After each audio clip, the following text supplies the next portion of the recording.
In my view, there are basically two categories of commentary.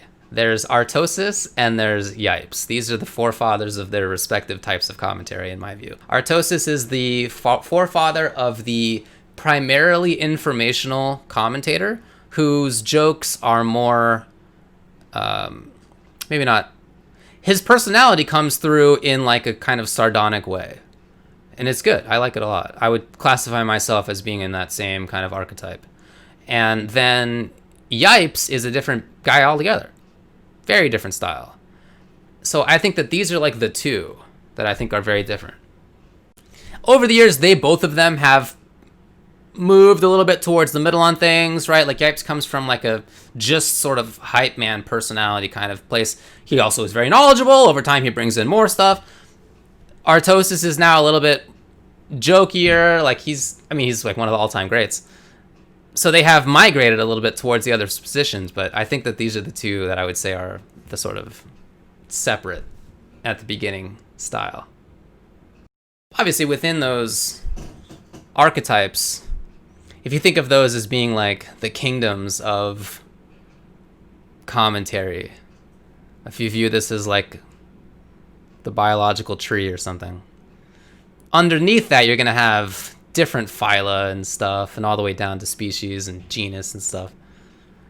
So each person is different, but I think those are the two big progenitors of those styles. Oh, this is not what I mean, Tubo. You don't need to have actively molded yourself, but those people came before you, and so you are influenced by them. You may not have intentionally meant to, but you are. I mean, I am. I did look sometimes at Artosis as who I wanted to be like when I was starting out.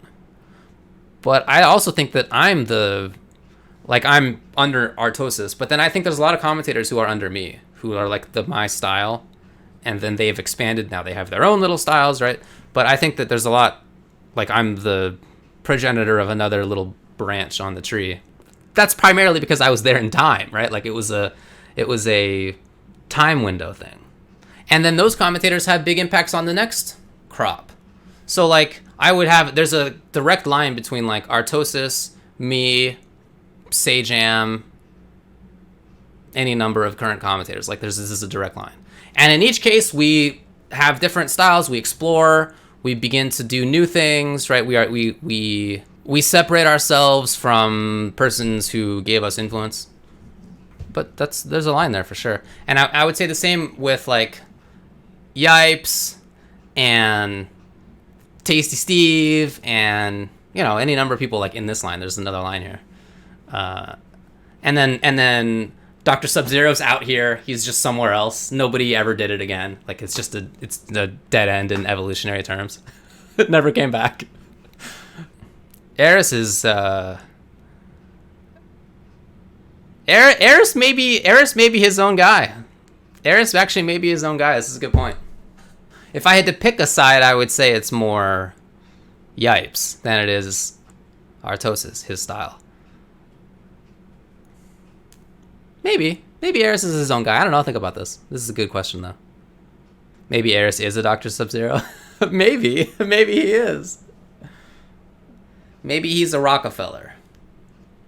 I'll think about this, but this is a fun question. It is a joking style, but that's not all it is. Here's the thing about Dr. Sub-Zero, aka Rockefeller's style, that's so unique. There's a few things that are so unique. Is that he has? It's not just about his humor. Think about Yipes' humor. It is game based a lot of the times. He's very energetic. He's a super energetic guy. And so even if he's not telling a joke, his style is very unique because it's so energetic. He may not actively be like telling jokes. There's punchlines and stuff, right? But he is very fun and funny to listen to because it's so energetic. He's like effusive. He's bringing in like battle rap ideas. Like it's a unique thing. That's not what Rockefeller did. Rockefeller's jokes were just out of this world, kind of just complete non sequitur whatevers. And at the same time, Rockefeller is also talking about like very minute little super tiny details in informational stuff going on.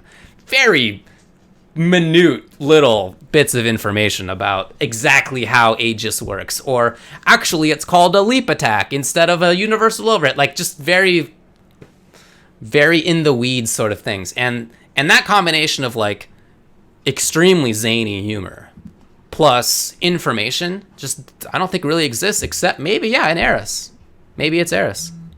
Never heard of Rockefeller. Yeah, Rockefeller was way earlier than anybody else in fighting games for commentary.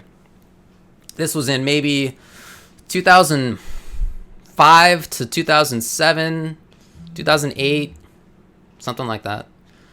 In Southern California, we had a very strong arcade called Family Fun Arcade. And Family Fun Arcade was the strongest third strike arcade outside of Japan. And, many of the best players in the country were there. Justin Wong was probably the best third strike player in the country, but he's just like a singular talent. And his scene was good, but it wasn't as strong as the rest of the SoCal scene. So the SoCal scene was basically where you went if you wanted to watch stuff or play. And it was also one of the first places to put out regular content. So, like, I think it was Arlieth who started doing it, but I may be wrong about that. Arlieth started recording things and putting them up on YouTube, which was new at the time. And he got Rockefeller to commentate because everybody knew Rockefeller was hilarious. So if you go back and look at these old Family Fun Arcade Ranbats, you'll hear him. But he's real different. And keep in mind, he's very much a product of that time. He, if you you go back and listen to his humor, it's stuff that we definitely all thought was hilarious at the time that now I find is uncomfortable. So, there's a lot of sexism and anti-LGBT stuff, and I mean, that's who we were at the time. So, keep that in mind if you go back and check it out. But the general style of commentary could have survived, maybe without those points, but the style could have survived. It's just maybe Eris is the only person who's kept it going. I did see that clip, Mech. Yeah, I did. I know that they're both big fighting game heads. I met Tasteless at Evo Japan. Of course, he lives in Korea. He just hopped across the water. And I'd never met him before. We talked. I knew that he played fighting games, but we talked about it more. He just went to go watch Evo Japan. He's just was like, hey, I got a good chance to go see something I really enjoy. And he came out to hang, which is awesome. We hung out with him, got some drinks afterward. It was cool. And I know that Artosis has long played. And I know that Day 9 played at least, because he used to come to Super Arcade just to hang out and play. By the way, yeah, esports commentary has gotten better in general. For sure. There were old tropes that don't exist as much now of esports rhythms and inflection that I think were weak, that everybody just adopted. Too many of them adopted. And the ones who adopted it had initial success because that was part of what I think the viewership expected. But as other commentators came in and were more interesting and exciting and became more popular, I think that style has died out a little bit. So I think it's good. It's definitely less than it used to be. Yeah, I'm sure that we had an impact on them. Well, I know in some cases because I've talked with them about it. I've talked with some of the folks who have done League commentary, CSGO commentary, and yeah, they were definitely looking at what's happening. Oh, and StarCraft. I've talked to them about this. They have definitely looked at what's happening in the fighting game scene for inspiration, for sure. I don't want to overstate how much that's true. But yeah, we definitely had an impact because they've told me. And the person they mentioned most is, of course, Yipes. But they've talked about it in general to me and said that it was an inspiration for them. And again, I don't want to overplay this because I think that it was a role, but not like maybe the most important role. But yeah, that's true. It did exist. Yeah, League is a lot more fun, especially if you look at the LEC. I think they do a good job out there.